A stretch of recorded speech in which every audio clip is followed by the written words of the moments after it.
Welcome, welcome. It's good to have everyone here, and I apologize for those here in person. The pizza is a little late. I will probably just bring it in here and cause mess, but if that's all right with you, I apologize. Might interrupt a little bit, but grateful to have Blake here, the Blake, and to discuss some things. Blake is also the co-chair now of this meetup because we need a couple of people if I'm out of town or whatever, and so it's kind of nice to have him say, yes, I'll do this. So thank you for helping with that as well. Blake, I think Blake, how many, I mean, you've been 5 years, 6 years? Yeah, it's been a while. Long time coming, you know, so anyways, it's nice to have you here. We are recording this. Hopefully everybody on the recording is okay with that. As I always say, you want questions during the presentation, at the end, what do you like? Anytime, like, I honestly haven't timed this out, I have no idea how long it'll go, so. Okay.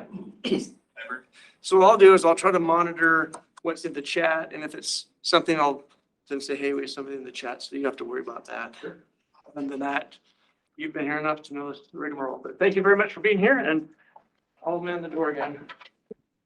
Go ahead. Thank you. Yeah, so, yeah, today we're going to talk a little bit about a CNCF project called Sigstore. I'm not an expert on this, just kind of like been playing around with it over the last month and decided, you know, what better way to learn it and internalize things into a presentation about it. So, you know, one of the things we get to do. So use Sigstore out of all the SIGs. I think it just came across my radar, and I thought, oh, it's kind of cool, and like trying to map it to some like ways we do things. And so I don't know, hopefully that'll be apparent. But it seems like a really cool up and coming project. So as we know, like cryptography, maybe not crypto, but cryptography is everywhere. How many of you guys have done the Kubernetes the hard way with Kelsey Hightower, like from scratch? Like what's like the most memorable thing about it? That was years ago. Just a bunch of PKI stuff. Certs, right? Yeah. Like every other thing is like CFSSL, generate a cert, or yeah, right? Yeah. So like, yeah, there's like a lot of cryptography that underpins Kubernetes. You know, and we see that at the like, you know, etcd layer, the API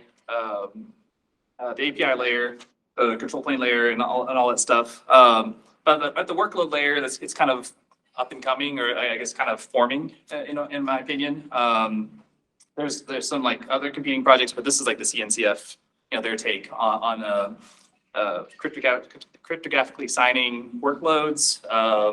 You know, like the container images, Helm charts, tecton bundles, blossom bundles. Like there's a bunch of like different artifacts that you can cryptographically sign and say that like, and you know, and verify, and you can attest that like, hey, this is built a certain way, and you know, this is who the author is, and you know, and whatnot.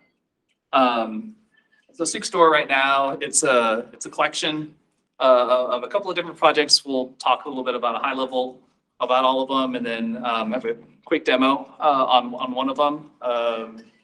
And Cosing, but yeah, and then also like how can we use this in like our workloads and our CI/CD pipelines?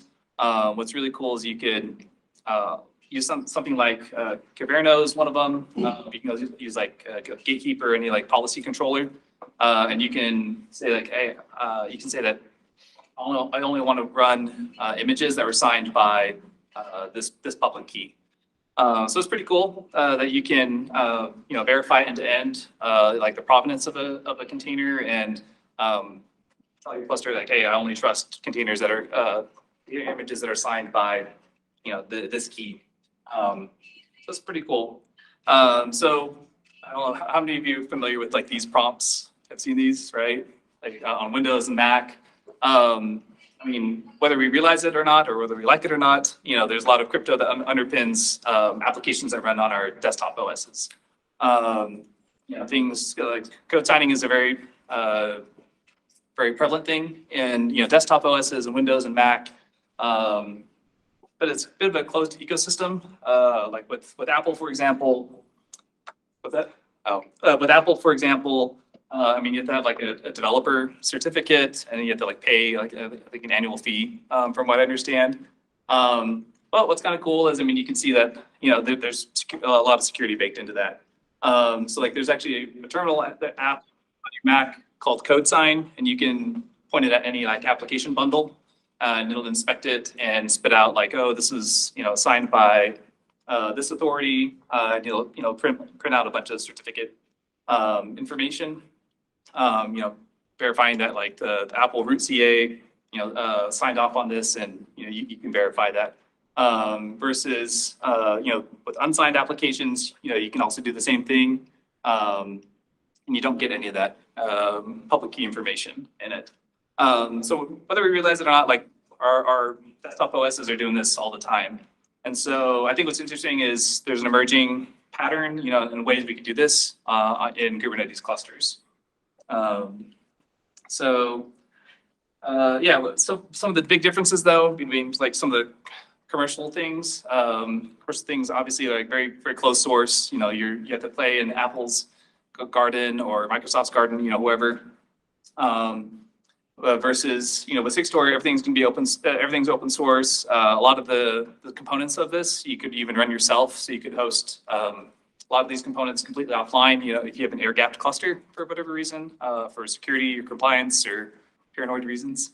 You need to run all this stuff, you can, versus, being online with the other ones. Let's see, a lot of open source stuff, and and you can leverage a lot of your own PKI. So if you have your own like AWS KMS keys that you need to use and trust, or Vault server or GCP or any of that kind of stuff, these are projects that tap into that, and you can sign artifacts with existing PKI that you have. So the first project through just a high level is called Gitsign. So it lets you sign your Git commits. How many of you have done this like with PGP keys? Right? Yeah. Kind of a hassle. It's a pain in the ass. Yeah. Pain in the ass. Yeah. And it's been a while since I've done it, but like, how do you verify like that you own a certain email address with a PGP key? Like, So far, the only version of this I found valid is like GitHub's, where you Mhm. go to GitHub and you say, here are my keys that are associated with my identity. Mhm. And then when you sign keys, it can trace them back to your GitHub account, and it solves the whole, key server problem of getting the initial trust. Right? You trust GitHub, they trust that you authenticated enough to get in and put in your public key. But it's not great, right? And it only works in the context of GitHub. If you go get the Git repo raw, you still have to have everybody's public keys to verify trust. Mhm. So Yeah. identity is the hard part. Yeah, GitHub's kind of a trusted third party. And so I don't think Gitsign gets away from that, but it does ease the flow, of having to like manually type in a GPG key and then like copy that to your clipboard and paste it into GitHub. With Gitsign, whenever you push or sign or make a commit, I think there's a couple of ways it can be configured. I didn't have time to really dig into it because I got a little bit sick this last weekend. But from what I remember, like whenever you make a commit, you can get some temporary keys from an OIDC provider. So that could be like your Gmail or your GitHub, any of that, and then you get a temporary private key based on that, and that's what gets used to sign your commit. And so you could use any OIDC like trusted third party, and that becomes like part of your assigned Git commit. So it's pretty cool that you could use, leverage, an existing identity, get temporary keys to sign your commits. And so it just helps, trace the provenance of code changes. So tools for verifying that chain back then, since you got this Git history full of signatures with private keys that are highly ephemeral, they have to have tools to basically say, yeah, like run my Git log through something that traces it back, right, to verify it? Yeah. So there are projects. We'll kind of get into that because I think I'm not really sure how much leverage on the Git side of things, but I know on like the container, like on the artifact signing side of things, there's a project. There's things around that. Yeah. We'll look into that. That's a good question though. Let's see how Gitsign like verifies all that. So I don't know how to say this, Fulcio or Fulcio, I don't know. But it's another project. It's a free root certificate authority. Once again, leveraging OpenID Connect. It's kind of like and like as I was researching it, again, in my mind, it kind of feels like the Let's Encrypt of code signing. So like if you need to sign some code, you can ask Fulcio, like you need to sign an artifact, you can ask Fulcio, hey, I need a temporary certificate to make that happen. You can verify who you are with OpenID Connect, and then you'll get a temporary certificate back that's used to sign that code. Now, like, how do we verify this all like in the real world? That's a great question. Prove to Fulcio that you own a certain. Yeah. Of this.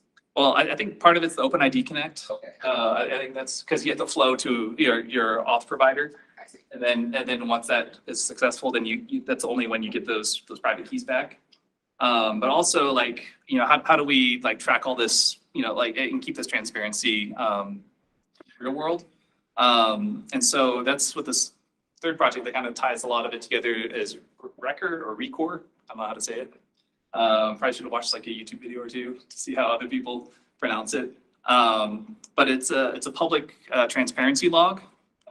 So it's append only. Sounds a lot like a blockchain. And like under the hood, it's used something called a Merkle tree. This is where my CS goes way above my head, like data structured stuff. But like, yeah, there's like two leaf nodes that come, or sorry, binary things that come off leaf nodes and uses cryptography to sign to make sure that there's a chain, an unbroken chain. So yeah, Rekor is a way for all these artifact signings can be transparently or can be stored, and then you could verify those. For a given like artifact SHA, for example, then you could bind it to a certain like public key, and then someone else can call that down and verify that, hey, this artifact is signed with this public key and it wasn't tampered with at any time. It uses, I can't remember the name of the special database that it uses. I have to look it up. That it uses to append only all this information. But there's, so this is the thing that there's a publicly hosted version of it that Sigstore runs. Or you can privately run it yourself as well. So if you wanted to do everything internally.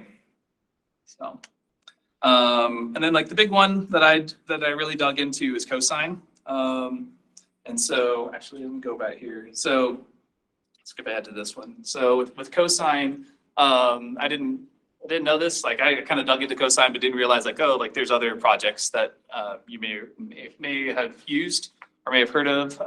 Scopio is one of them. Docker Notary or OCI sign, but these are just ways to cryptographically sign artifacts. But Cosing is the CNCF version or flavor of it. It's a pretty I can't remember how many GitHub stars on it. It's like I think it's in the couple of thousands. So it's up and coming. I mean, it use stars as a proxy for like how popular something is. But what's really cool is you can sign multiple types of artifacts. A lot of things. Basically, you can go inside an OCI compliant registry. So things like container images, software bill of materials, tecton bundles, WASM bundles, I think even like Helm chart and stuff. Anything that can go into an OCI registry can be signed. And I don't know, like. Question I keep asking is like, why do we do this? And I don't know, I was thinking about some like recent things that were in the news. So like there's a big kerfuffle. You guys saw like the Docker open source, their was it pricing that they changed policy? I don't know if it's pricing, but it's just Or they're gonna start charging open source. If you have an organization, you have to have a paid account. They will no longer do open source organization accounts. Yeah. Yeah, and they won't let you keep it either. They'll just delete the account, and anybody else that wants to pay can grab it and inject whatever supply chain nonsense they want in. It's not a super surprise, given that they've been doing free hosting for these massive images for us for ages, but It does like Direct common pricing. Yeah. I banged the security hole that is now just, I mean, lots of unsavory characters are salivating right now. Yeah.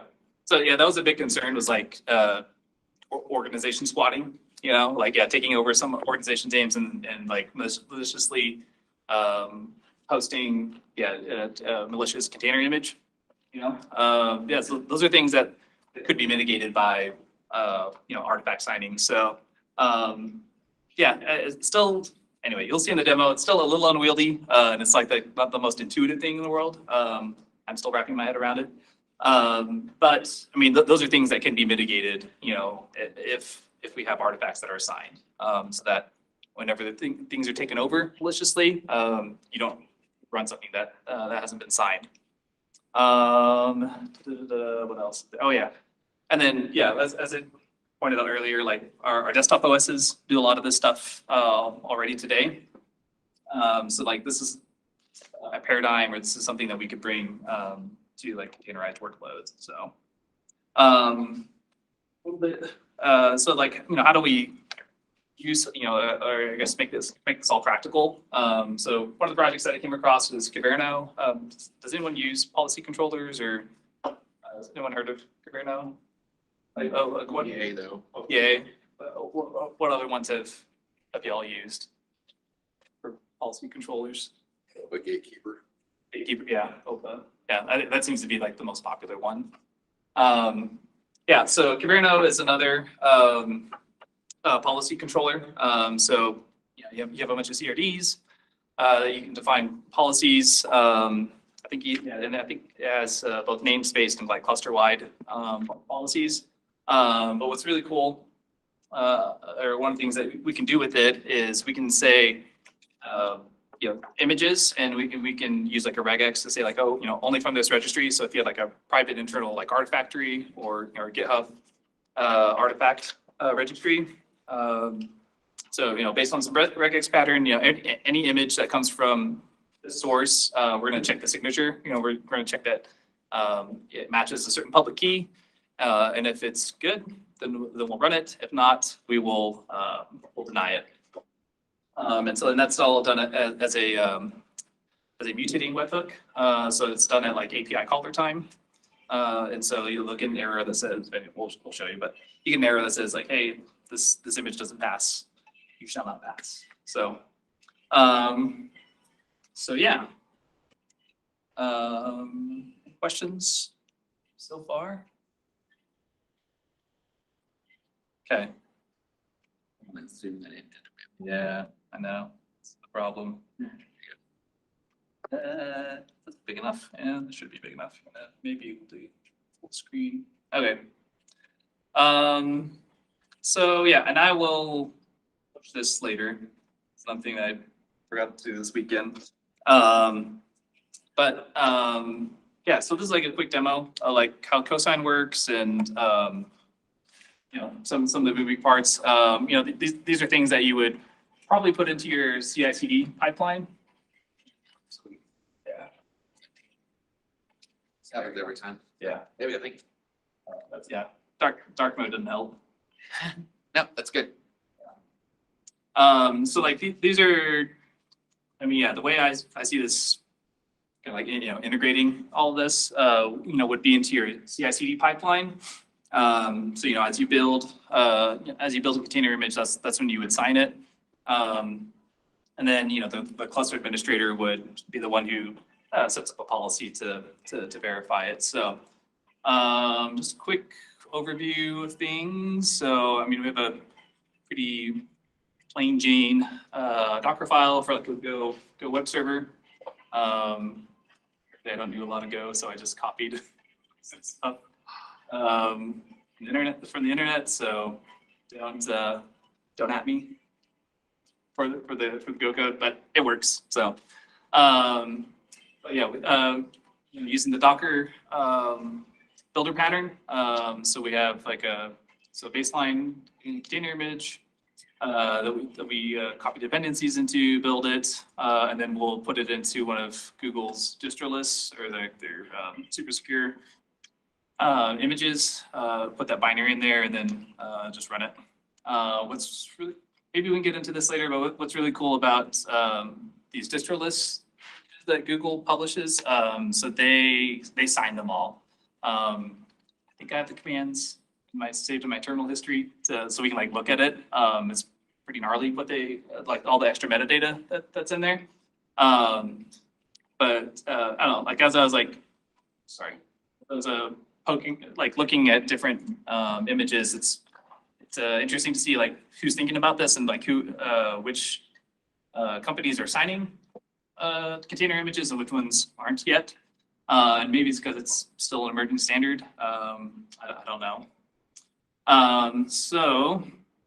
And unlike Carson, I could not get this demo to run completely offline. I would have loved to, but anyway, Airgap's hard. it is. Really hard. Yeah, it makes things a lot easier if you could do it that way. Yeah, so the first thing we'll do is, and I also like make, we're just having a lot of commands here.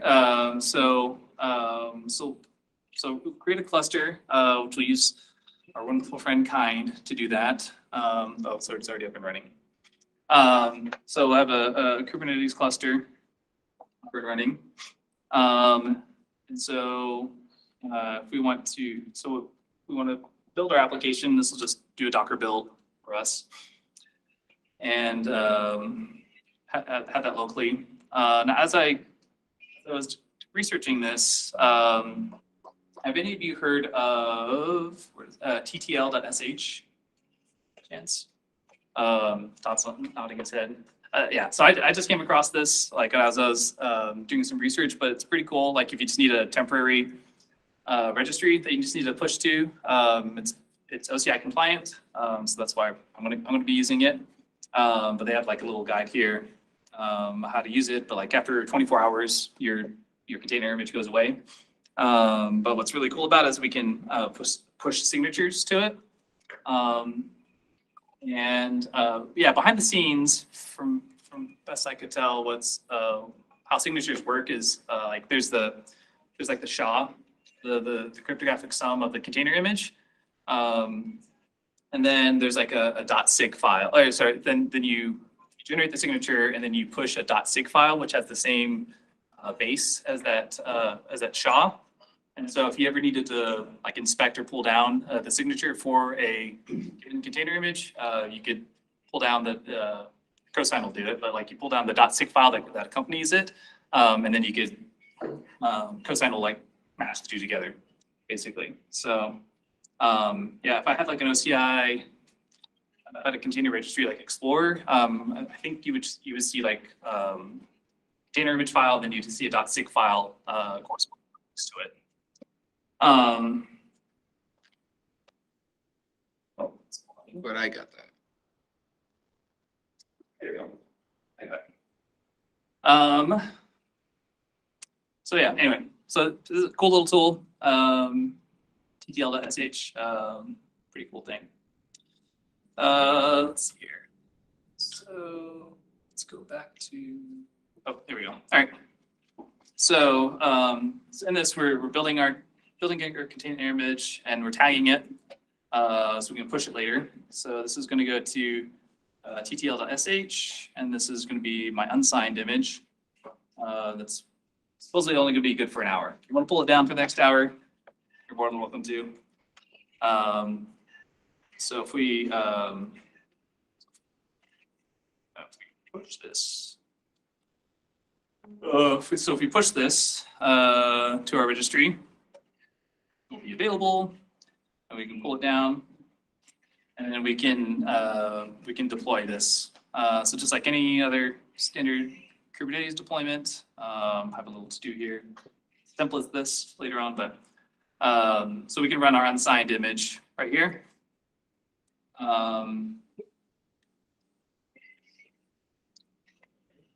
So this is supply our Kubernetes manifests and we get the pods here. And if we like describe the deployment, like it'll show here that, we're trying to run this unsigned image right here. We don't have anything, enforcing whether this can be done or not. This is probably how most of us operate clusters. I mean, myself included. But if we wanted to be a little more strict about things, there are ways to do that. So let's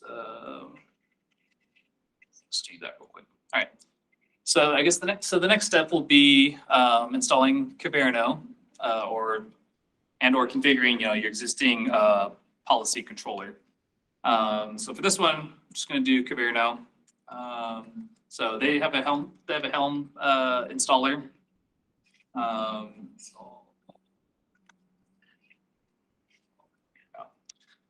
So it's right here. It's these 3 lines here.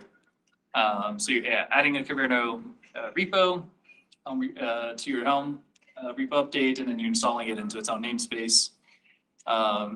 Pretty standard stuff. As far as Helm installs go. So now if we do our namespaces, there's a Kyverno namespace now, and there's, by default I just did 1 pod. Yeah, there's one controller pod running. Normally best practice, would be to run it highly available with multiple replicas, but for sake of demos, we'll just run this. And I mean, HA part is pretty important because this becomes part of the critical path, of pods, depending on how you configure the policies. So it's pretty important that you want it up and available. So now the Kyverno is up and running. So we can see that added a couple of different CRDs in here. And so you can do an explain on any one of these if you needed to. The one that we're going to be dealing with today is a cluster policy, or a CPOL for short. So it's going to be this manifest right here. So actually, I'm going to do one thing. So this is what a Kyverno cluster policy looks like. So we can just say, we'll just say that, so you can fail open or fail closed. We're going to fail closed in this case. So if it can't pass this check for whatever, we'll hard stop. So we give a name for our check image. We're only interested in pods. So I was talking about with the image references right here. This is your regex. If you had a internal corporate registry, you could scope things to only that if you wanted to. And then we're going to check that every pod container image that comes from this registry, we're going to verify it against a public key. One thing I forgot to do is I didn't regenerate the public key. So right here, so generate key pair. So there's a cosine. What is it? Key pair. Yeah. So there's a generate key pair. And that writes out a public key and a private key. You could use you could leverage existing PKI, so you could have a KMS key or GCP key or vault. But for the sake of demos, we'll just have a on-disk private and public key. So this is the private and public key that we're going to use to sign everything. So if we go back to our policy here, verify everything against this public key now. So that's what our controller is going to use. So as long as we sign, all of our container images with the corresponding private key, this policy will work. So what we can do now is order of operations. So now, so I think is right.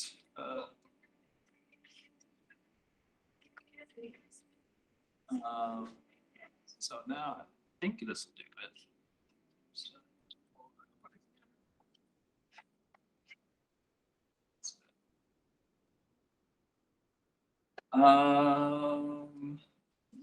Yeah, policy and where you plugged it. Oh, sorry. Well, so I just wanted to show that, let's see if this is it. So I just want to show that like if you try, okay, so now that this policy is applied and enforced, if we try to, I think because the container was already running, I think the admission controller doesn't look at it. But now, so this works. So now if we deploy our app. Oh. Didn't I like that? Oh, wait, hold on. Oh, wait. Do my. Let's do unsigned app.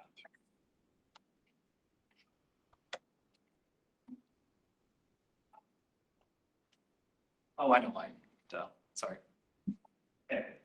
Sorry, we made our cluster policy. I forgot we didn't apply it. So because if we try to, sorry, I'm getting ahead of myself. All right, so there's no cluster policies in here. So if we apply our cluster policies, all right. Now we have a cluster policy that enforces certain container images. So now if we try to, okay, this is what I was expecting. So now if we try to like restart the app, which and I believe this does it because I have an image pool policy of always. If not present, I'm not sure what this would do. Restart app just adds an annotation to the in the pod spec. Mhm. So it's trying to do an edit of the deployment. Enough that it's actually gonna go through your admission controller. Oh, okay. So restart is trying to actually edit the deployment and it's saying, look, you can't edit this, it's invalid. I gotcha. So that's why that worked. Okay, that's good to know. It doesn't matter what your full policy is. Okay. Yeah. So so this is what we get.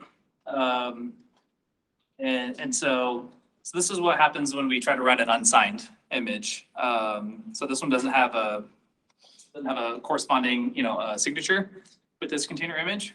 And so like this is what, this is the error that we get. It's saying that, there's a violation of that. So what we can do is we'll change this to be our signed image. And this is when I just have to like, anyway, I'll clean this up and uncomment a couple things. So we're gonna sign this image now. So there's like 2 additional steps that happen after a container image build. Or I think one additional step is that you run this command here, cosine space sign, and you pass in your private key, and then you give the SHA-256 container image there. Optionally, you can check your private key with a cosine password. I think mine is blank right now for the sake of demos. But alternatively, like I said, you could use your own internal PKI. So now if we sign this, so we're going to do a build and a push. And then, that's another odd thing about cosine is like I guess it kind of makes sense. The container image has to exist in the registry before you can sign it. So we have to build it, we have to push it, and then we can sign it after that. And then when we do sign it, there's a little prompt that it shows here. So going back to like one of the other projects that we talked about earlier was their Rekor project. That's the transparency log.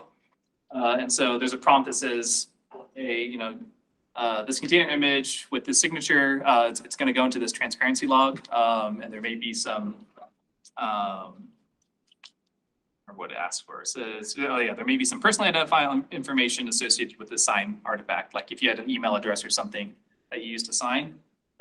So, do you want to, would you like to continue? We're just going to say yes. That just generated a public-private key. But this pushes the signature for that container image. And then we can pull that down with, so Cosine has a bunch of commands. One of them I think is called download. Oh yeah, download signature. And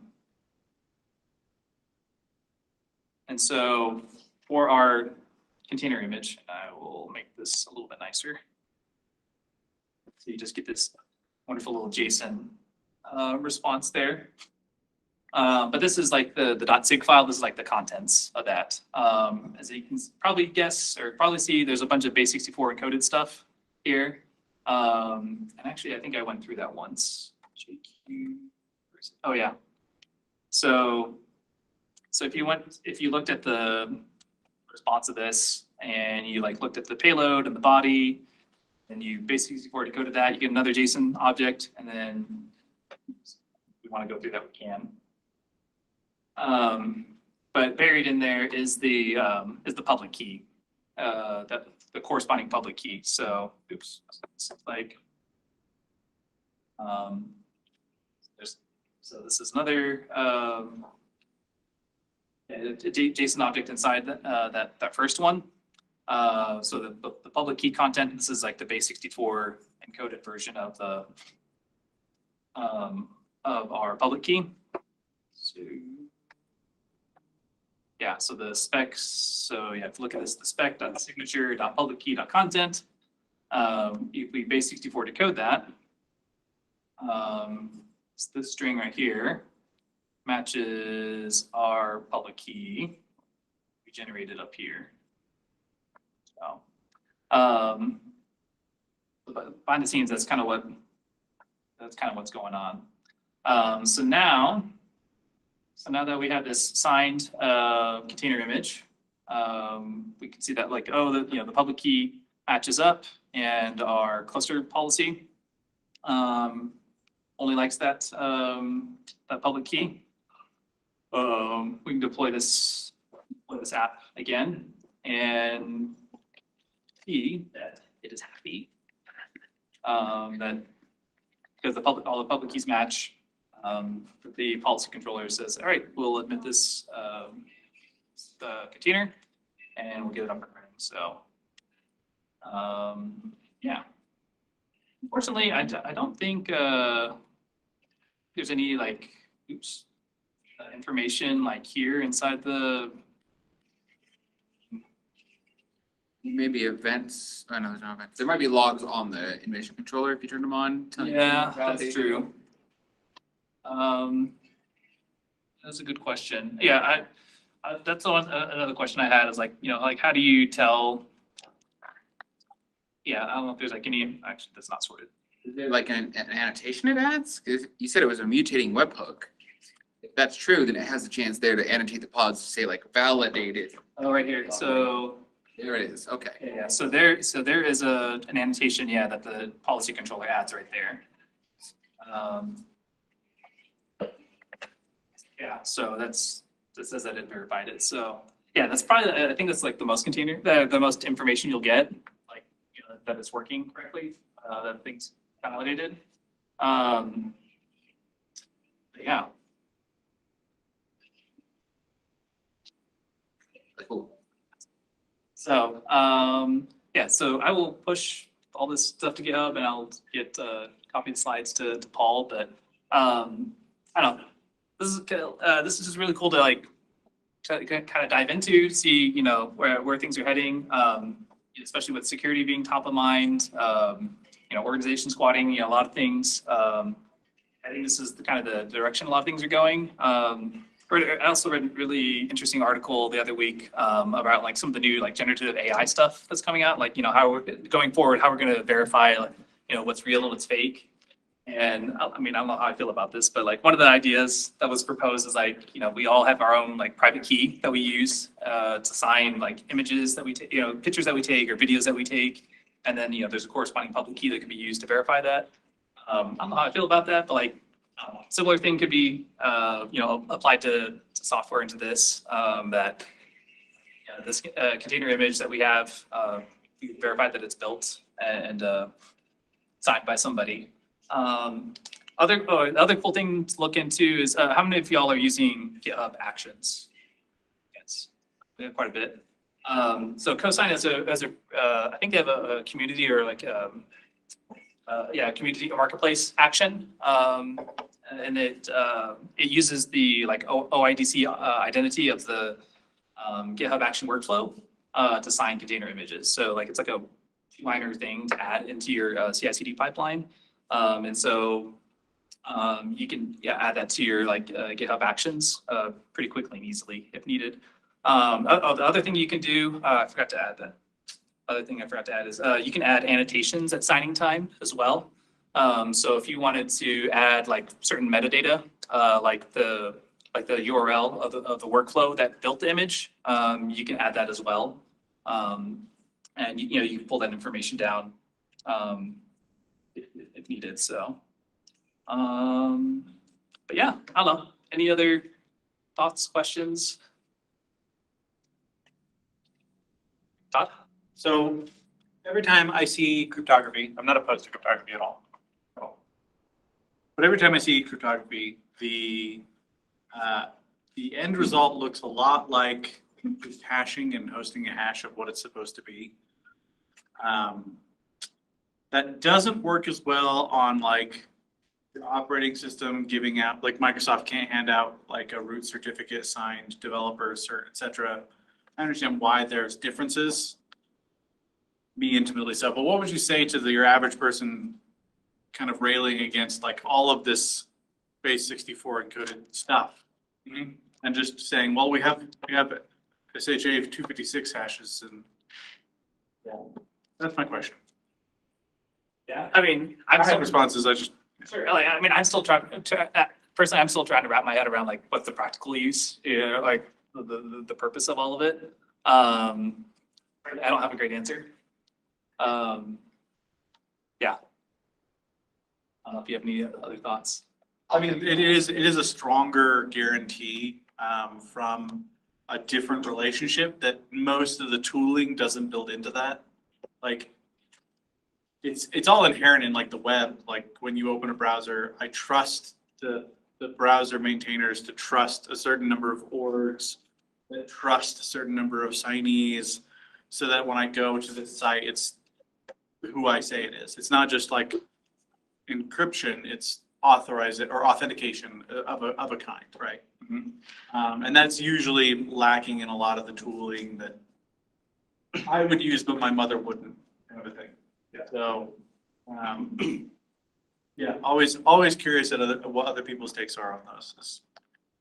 It's stronger, but that's not as useful given the expense and the lack of tooling that often accompanies these things. But it looks like it's going in the right direction for a lot of orgs. Like if we could get that into, we'll just install this Helm chart or whatever, and you get like 90% of it, then I think a lot of orgs would be a lot more secure. Yeah. I mean, I think potentially like one of the directions this could be heading, like right now, I think there's like a lot of disparate tooling, that you have to piece together yourself. I mean, conceivably in the future, like built into the like Podman CLI or Docker CLI, like you have some flag or use some environment variables that says, verify images, or run only verified images. And then all this stuff kind of happens in the background for you. Yeah. And that makes it more friendly to your mother. Yeah, exactly. And so, I mean, I'll offend her all day long. It's fine. That doesn't surprise me. Yeah. Depends me. I can do the same. So yeah, I potentially I see that there, once some sort of spec is handled out or hammered out, I could see this becoming like more of a default and more of a first class citizen, like built into the container ecosystem.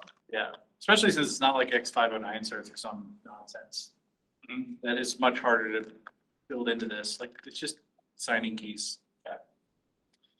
So I apologize. I've been waiting for my dinner. But You gonna share? I can share. But I just wanted to, maybe it's been asked before, or maybe a comment that maybe in response kind of what you were talking about is what's the big deal? Why do we care? That type of thing.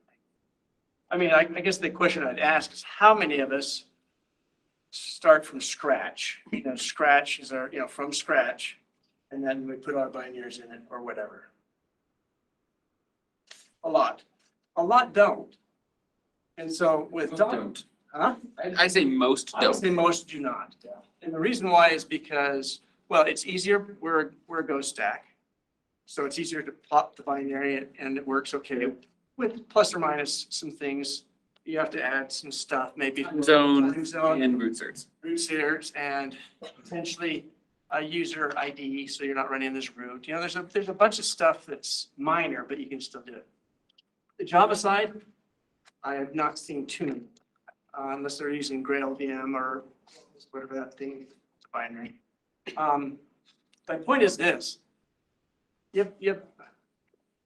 So the quick, Docker is continuing to do some interesting things from a business perspective. You look at all these others, who do we really trust now where these base images come from? And I guess the question is, does this help us get more trust? Or is it a false trust? Or is it just a different trust? It's all just varying values of trust, because that's, like, people talk about trust as if it's one thing, but it's 17 million. Right.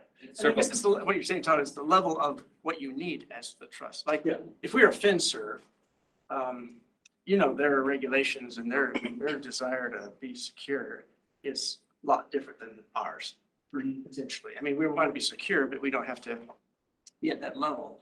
My question is, and it would be interesting to find out from some of like the FinServs or others that are dealing in that world, how much do they rely on this? Do they have their own PKI infrastructure, which I'm sure they do? Or are they relying on like a Microsoft or, you know, whoever to trust in them? I don't know. Does anyone have any understanding of what's happening in that space? Depends on where you are. So, all right, let me ask you in your space, what do you care about as far as the trust level? And I have pizza here, so. So answer correctly, you get no pizza. Yeah. I'm gonna throw the pizza at the one. In my world, typically I don't trust anything that I haven't vetted personally. So, or like the team has vetted personally. Like, we look at the charts that we install that are third party. And we have plenty of those, but it's like the Bitnami chart for MongoDB sharded. It has images, it has assets. It is itself an asset. There's layers to that. But we trust that org enough that the supply chain attack that is very relevant isn't going to happen in a high likelihood. All of our stuff, we vet to the extent that we can with the tools available to us in a short amount of time. Like, I'm not going to spend hours like doing some fuzzy testing on everything we do. There's just not enough gain from that. But there is a lot that we will do to verify that we're pulling from the place that we're pulling from, that we're pulling from the thing that we put up there, as opposed to somebody else squatting on our name or something. Might be things like that. But we're usually just doing hashes. Okay, so you're doing hashes. That was my question. So I know you're a huge proponent because you've spoken about it. You have actions. Oh, yeah. It's easy in there. And you do get actions. Are you doing hashes? Because I am kind of sick of seeing not hashes in actions, unless they're owned by GitHub. But this is the only one where I'm kind of like, okay. So you're talking We specifically. do semantic versions on our actions because it's a lot easier, but You're not, for us. you're not doing hashes though. we do hashes on everybody else's actions, and we will tell people. It's your own supply chain, but We will not. tell people to use a hash unless they trust our semantic versioning for our actions. But like, we try very hard not to break the API with our actions specifically. Like, we had a bump to version 2 because we totally broke the API. Hash. Yeah, it could be hash. So this is my biggest, this is actually, like, images are a kind of deeper down level of this problem. A more prevalent level is how easy GitHub has made it to just opt into somebody else's code. And maybe you trust at this moment somebody else's code to do your Hugo deploy. Yeah. So you're saying if you do just Joe Schmo's Hugo repo at latest, it may not break. I mean, the worst case scenario is that it never breaks and that somebody else gets something pulled up that clones your repo because your workflow has the ability to clone repos. And you're just happily chaining along. Like, it's the same problem, it's just at a different, like. You basically can't do anything with GitHub Actions unless you give it like a user with an @ token to do stuff. And so we're very cognizant of how young GitHub Actions are and how prevalent it is that the ecosystem is going to be trying to inject something, but there's just some things you can't avoid. Like we use semantic release and a bunch of plugins for it all over the place, but we have looked at those users' commit history. We've looked at the semantic release project and their governance and things like that. Like I do a lot of reading for that reason. And so we're kind of picky, but we do have some semblance of trust. Well, and that's where I think, I bring it up because I think it's where I think this signing makes, because hashes are great. Hashes are pretty much it is what it is. Like it hashes the same thing. If somebody changed the code, if they even change it maliciously or somebody else changed it maliciously, like can't do it and get it the same hash value. But it makes updating a royal pain in the ass and almost impossible, right? So I think signing is one of those things where you say like, okay, now we can actually start to trust your tags and your semantic versioning from your tags and get that value from that, because the hash means nothing to nobody but a computer. Yeah.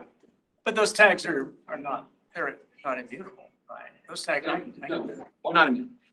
So it really is, the tags are very false hope of being secure.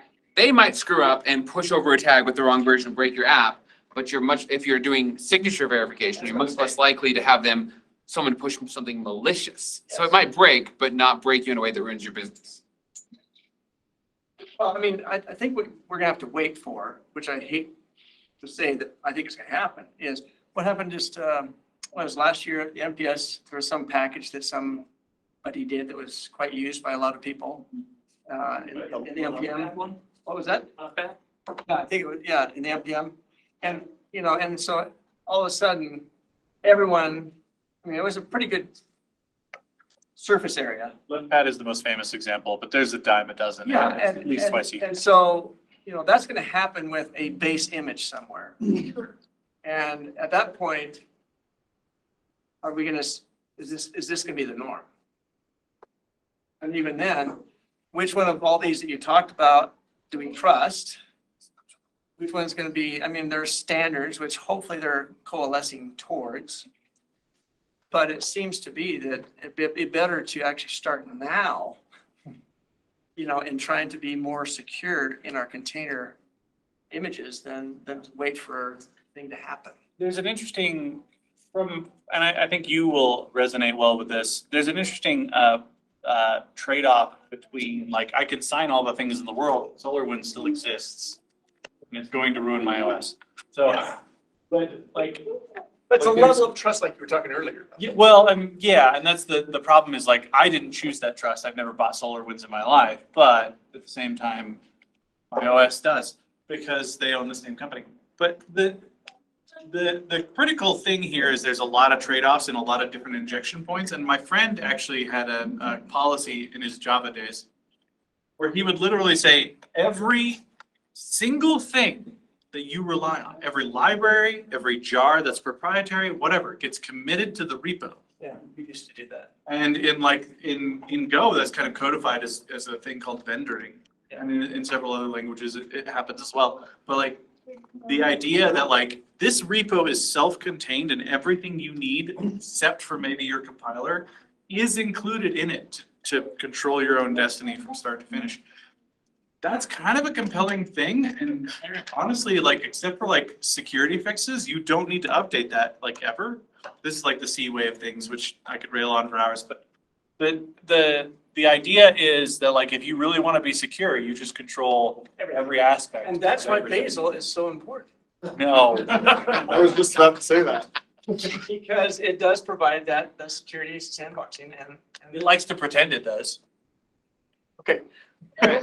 What we're gonna do here is we're gonna say thank you to Blake. And thank you everyone online. You can stay for the chatter, but we're gonna stop the recording.